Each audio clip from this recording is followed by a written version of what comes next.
ప్రభుత్వం ఏర్పాటైన తర్వాత కలెక్టర్ల కాన్ఫరెన్స్ జరిగింది. ఈ కలెక్టర్ల కాన్ఫరెన్స్లో చంద్రబాబు నాయుడు గారు కాన్ఫరెన్స్ని స్టార్ట్ చేయడమే ఈ కాన్ఫరెన్స్కున్న ప్రయారిటీ అని చెప్తూ ఇది ఒక కొత్త చరిత్ర రాయడానికి, ఇది మరో చరిత్రని రాయడానికి ఈ కాన్ఫరెన్స్ కేంద్రం కాబోతోంది.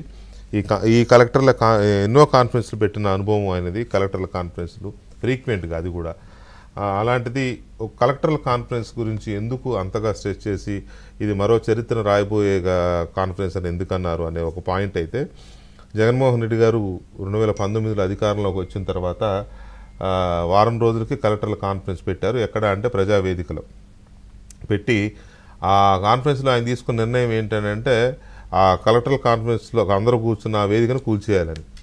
అదే అక్కడ తీసుకున్న నిర్ణయం, అంతకుమించి ఏమీ లేదు. అయిపోయింది. అది అయిపోయినాక కూల్చేశారు. మళ్ళీ ఆ తర్వాత ఏనాడు కలెక్టర్ల కాన్ఫరెన్స్ జరగలేదు. 5 ఏళ్ళు కూడా ఒక్క కలెక్టర్ల కాన్ఫరెన్స్ కూడా జరగలేదు. వన్ అండ్ ఓన్లీ అది కూలగొట్టడం కోసం అది పెట్టుకున్నారు. సో మరి ఆయన అసలు ఒకటే కలెక్టర్ కాన్ఫరెన్స్ కూడా పెట్టలేదు.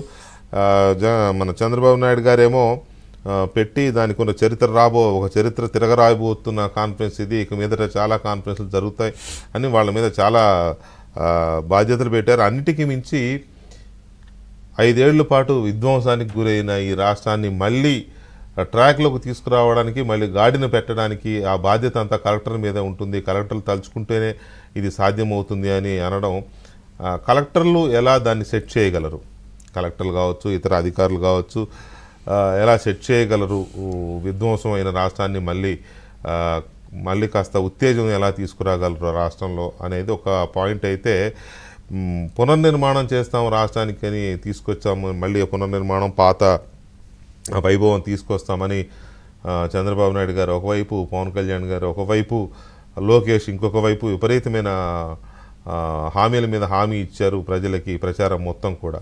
సో ఆ పునర్నిర్మాణాన్ని విజయవంతంగా చేసే వ్యూహం ఏముంది ఈ కొత్త ప్రభుత్వం దగ్గర అనేది ఇంకా కొన్ని విషయాలు ఉన్నాయి. అన్నిటికంటే ఇంపార్టెంట్ ఏంటంటే చంద్రబాబు నాయుడు గారి ట్రేడ్ మార్క్ ఇదేంటంటే, ఆయన ఏదైనా మీటింగ్ పెడితే గంటల తరబడి చేస్తారు. క్యాబినెట్ మీటింగు ఒక 7-10 గంటలు, తర్వాత రివ్యూ మీటింగ్ పెడితే గంటల తరబడి, వీకెండ్ అని ఉండదు, ఆదివారం అని ఉండదు, రోజుల తరబడి చేస్తారు అనేది ఒక ఆయనకి ఇది ఉంది. అలాంటిది సడన్గా ఆయన ఈ కాన్ఫరెన్స్లో ఆయన అనౌన్స్ చేసింది ఏంటంటే, ఇక మీద గంటల తరబడి ఉండవు, ఏ మీటింగ్ అయినా గంటన్నర కంటే ఎక్కువ ఉండదు, అలాగే సాటర్డే సండే రివ్యూ మీటింగులు ఉండవని. అది షాకింగే ఒక రకంగా. అలాంటివి ఎలా ఇంప్లిమెంట్ అవుతాయి, ఆయన చేయగలరా, అవి లేకుండా ఆయన ఉండగలరా ఫస్ట్ ఆఫ్ ఆల్ అనేది ఒక ఆసక్తికరమైన చర్చ జరిగింది ఇవాళ. సో దీని మీద మాట్లాడదాం. దాంతో ముందుగా విక్రమ్ గారు, మీరు గతంలో చంద్రబాబు నాయుడు గారి కలెక్టర్ల కాన్ఫరెన్స్